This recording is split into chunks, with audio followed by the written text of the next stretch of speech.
তো আল্লাহ রাব্বুল আলামিন আমাদের সবাইকে দুনিয়াতে যে কারণে পাঠিয়েছেন এটা আল্লাহ তাআলা নিজেই বলেছেন। আউযু বিল্লাহি মিনাশ শাইতানির রাজিম। কুনতুম খায়রা উম্মাতিন উখরিজাত লিন-নাস, তোমরাই সর্বোত্তম জাতি। আল্লাহ আমাদেরকে বেস্ট অফ দি বেস্ট আখ্যা দিয়েছেন, আমরাই সেরা। কারা? যারা মানুষ, বিশেষ করে যারা মুসলমান, বিশেষ করে যারা আল্লাহর খলিফা।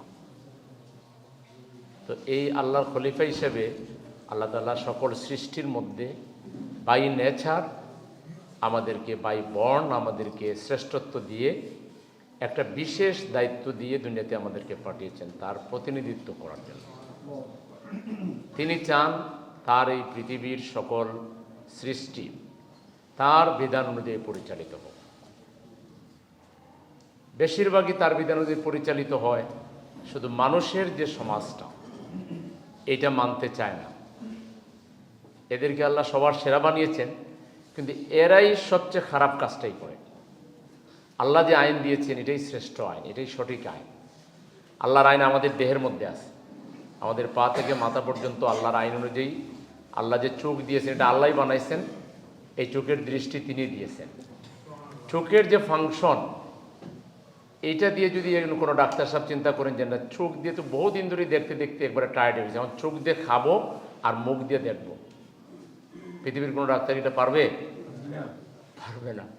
তাইলে দেখেন আল্লাহর আইন কিন্তু এখানে আমরা নিজেরাও মানি, আমাদের বডি মানে, আমাদের বডি আল্লাহর আইন মানে। এখানে যে স্ট্রাকচারগুলো, ফাংশনগুলো এটা যথাযথভাবেই ফাংশন করছে। নবমণ্ডল ভূমণ্ডলের মধ্যে যা কিছু আছে তারা সবাই করছে। আমরাও যদি আল্লাহর আইন মানি তাহলে আমাদের মর্যাদা বৃদ্ধি পাবে, আমাদের সম্মান বৃদ্ধি পাবে, আমাদের অধিকার প্রতিষ্ঠিত হবে। মানুষ মানুষের উপরে যে একটা প্রভুত্ব করতে চায়, সে নিজে প্রভু আর আরেকজনকে গোলাম বানাতে চায়, এই গোলাম বানাইতে পারবে না। মানুষ সব সময় স্বাধীন থাকবে। গোলামি শুধু এক জায়গায় আমরা নিবেদন করব, সেটা আল্লাহর কাছে। আল্লাহ ছাড়া আর কারো কাছে আমরা মাথা নত করবো না, কারো কাছে আমরা ছোট হব না। এটার নামই আল্লাহর আইন। আল্লাহর আইনের মূল কথা হইল ইবাদত পাওয়ার যোগ্য, আনুগত্য পাওয়ার যোগ্য একমাত্র আল্লাহ এবং তার প্রতিনিধি হিসেবে তার নবী, এবং তার প্রতিনিধি হিসেবে যেসব ইসলাম প্রতিষ্ঠার যে আন্দোলন, যে সংগঠন, তারা। এর বাইরে কোনো জাহিলিয়াতের কাছে, অপসংস্কৃতির কাছে, কোনো অপশক্তির কাছে, কোনো কুফরি শক্তির কাছে, কোনো বাতিল শক্তির কাছে আমরা মাথা নত করি, এটা আল্লাহ চান না। এটা আল্লাহ তার স্বার্থে চান না, বিষয়টা এরকম না। আল্লাহ আমাদের স্বার্থেই চান। আল্লাহ আমাদেরকে উপরে তুলতে চান, দুনিয়ায় আমরা নেতৃত্ব দিই, এটা আল্লাহ চান। আর আখিরাতে আমরা জান্নাত পাই, এটা আল্লাহ চান।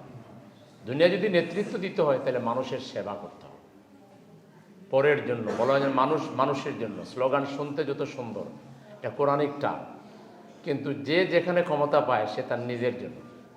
একটা প্রতিষ্ঠান বানাই দেন, সবার আগে চিন্তা করবে আমার বেতন কত, এবং তার শুধু বেতন বাড়াতেই হবে, বাড়াতেই হবে, বাড়াতেই হবে, তার প্রমোশন দিতে হবে। আশেপাশে যারা আছে তাদের কথা চিন্তা করে না। কিন্তু যে মানুষের মনে আল্লাহর ভয় আছে, সেইটা ভাববে যে আমারও যেমন বেতনের দরকার আছে, আমার একটা কর্মচারীরও বেতনের দরকার আছে। এই সমাজে মানুষের মনে তাকওয়া নাই, মানুষের মধ্যে আল্লাহর ভয় নাই, মরার ভয় নাই, সব দুনিয়ায় সে খেয়ে ফেলতে চায়। আজকের যে প্রতিষ্ঠান, এই প্রতিষ্ঠান এবং এই ধরনের আরও প্রতিষ্ঠান ঢাকা সিটিতে আমরা করেছি এবং আরও করব। এই ঢাকা সিটিকে মানব সেবার এক কেন্দ্রবিন্দুতে আমরা পরিণত করতে চাই ইনশাআল্লাহ।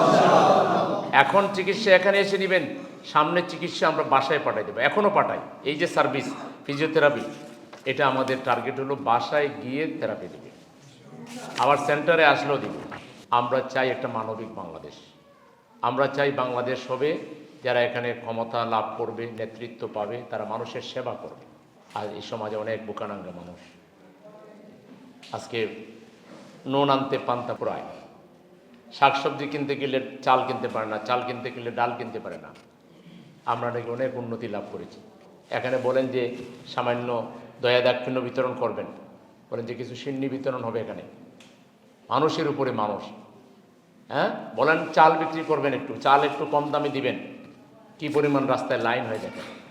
অভাব না থাকলে কেউ এরকম হয়?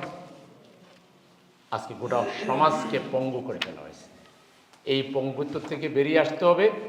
সমাজের সকল ক্ষেত্রে আল্লাহর আইনকে প্রাধান্য দিয়ে, আল্লাহর বিধানকে প্রাধান্য দিয়ে আমাদেরকে চলতে হবে। ভালো মানুষকে মসজিদ কমিটিতে আনতে হবে, বাজার কমিটিতে আনতে হবে, সমিতির কমিটিতে আনতে হবে, ক্লাবের সমিতিতে আনতে হবে, পাঠাগারে আনতে হবে, কাউন্সিলরে আনতে হবে, মেয়রে আনতে হবে, এমপিতে আনতে হবে। শুধুমাত্র নেতৃত্ব ভালো মানুষের হাতে তুলে দেন, এই বাংলাদেশ 5 বছরে অন্যরকম বাংলাদেশে পরিণত হবে। সেটার জন্য আমাদের সবাইকে কাজ করতে হবে, সবাইকে কাজ করতে হবে।